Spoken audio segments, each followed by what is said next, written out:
Bonsoir et merci d'être avec nous. Qu'est-ce qui a poussé l'auteur suisse que vous êtes à raconter le naufrage du Joola entre Dakar et Ziguinchor? C'est pour rendre hommage en fait d'abord à un copain qui était dans le bateau de Mitsole Poli et bien sûr à tous les autres victimes. Particularité de votre BD, la façon dont vous revenez sur ce drame, hein. Vous avez choisi de mettre l'accent non pas sur ce qui s'est passé, mais sur l'après. Pour quelle raison?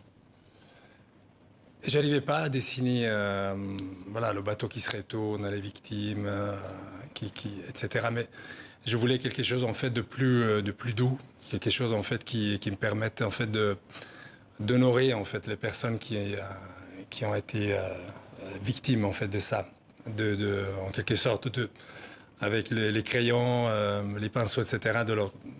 Voilà, ces métaphores, hein, de leur donner un peu de douceur, quoi. Autre aspect, hein, que l'on apprécie et qu'on peut voir, hein, dans cette BD, la manière avec laquelle vous amenez, hein, ce récit. Vous avez opté pour la fable. Pour quelle raison? Voilà, encore une fois, c'est parce que la manière frontale, en fait, directe, en fait, ça ne convenait pas, je n'arrivais pas à dessiner ça.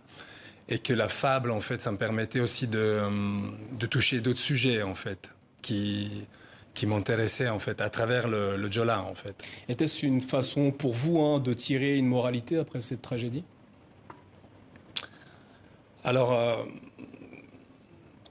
j'aurais pas cette prétention de tirer une moralité, mais en tout cas, j'avais peut-être envie à travers cette construction de fable, et puis surtout, bah, il y a cet arbre, en fait, qui, à la fin de la BD, pousse, en fait, au fond de la mer, et puis qui fait sauver deux personnages, en fait, essayer de donner un message d'espoir, en fait, dans les situations difficiles de la vie, quoi.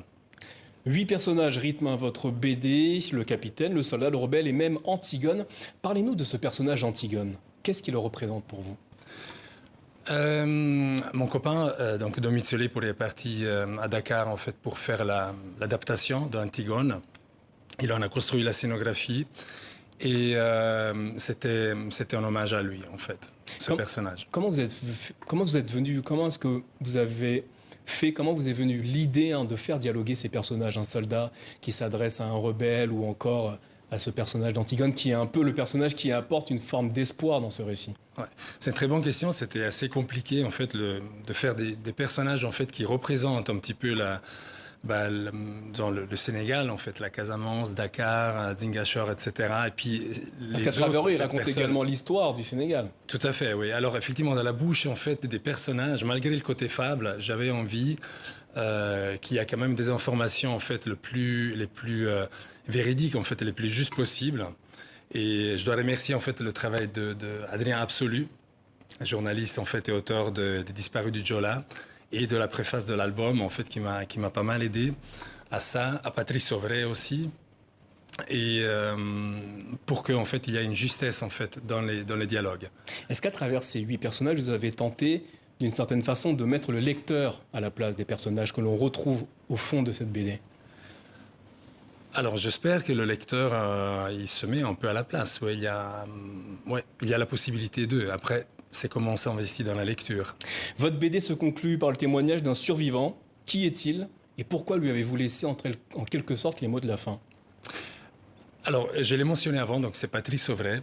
Et il m'a accompagné en fait durant la genèse en fait de cet album de manière très généreuse. Et puis le livre en fait qu'il a écrit m'a beaucoup touché. Nos échanges m'ont beaucoup touché. Lui, comme être humain, en fait, m'a beaucoup touché. Puis c'était une partie, encore une fois, que j'avais envie qu'elle apparaisse dans l'album, une partie véridique en fait. Lui, il a vécu ça. Et ces mots, en fait, qui sont retranscrits dans la BD, qui sont tirés de son livre, en fait, donnent un équilibre, en fait, à le côté fable. Et c'est pourquoi aussi, en fait, dans le livre, en fait, dans l'album, j'ai décidé de mettre la liste, en fait, de toutes les victimes en couleur. À la fin du livre. Voilà, en couleur, encore une fois, pour une histoire de douceur, en fait, aux victimes, quoi. Ouais. Qu'allez-vous faire de cette BD et des fonds qui seront récoltés? Et ça, les fonds, en fait, la part d'auteur qui m'est normalement reversée, en fait, je vais la reverser en fait à l'association des victimes du Joola. Ouais. Et cette BD verra-t-elle Aura-t-elle une place dans le prochain mémorial qui est actuellement en construction au Sénégal? Nous sommes en négociation pour voir effectivement de lui donner une place. Ouais. Et les téléspectateurs sénégalais qui nous regardent ce soir pourront-ils avoir accès à cette BD au Sénégal? Elle se trouve actuellement au Sénégal, oui. Très bien. Stefano Boroni, merci d'être venu nous parler de votre BD intitulée Que la mer vous soit légère. Une bande dessinée d'ores et déjà disponible, comme vous le dites, au Sénégal, aux éditions L'Harmattan. Merci à vous. Merci à vous.